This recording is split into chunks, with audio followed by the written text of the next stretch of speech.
หอกไอ้แบกนี่ก็โอ้ยเสือแบกนี่ก็อย่ากวนเลยเสือแบกเบิ่งสิสอน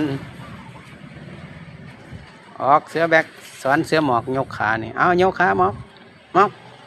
ยกขาเร็วยกเบิ่งยกเร็วยกเสือหมอกยกขาเด้อยกขาเร็วเพื่อนเจ้าขอนะเร็วใส่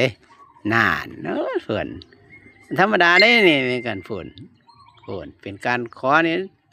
ยกแล้วได้นี่สันยกขาเร็วเสือหมอก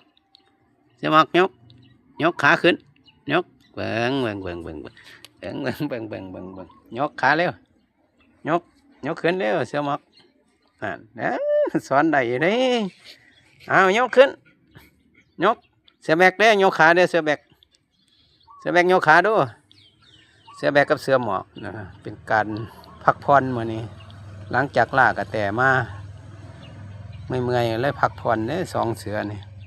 อีกจังหน่อยออกอีกนี่ฝากติดตาม2เสือนี่เด้อครับ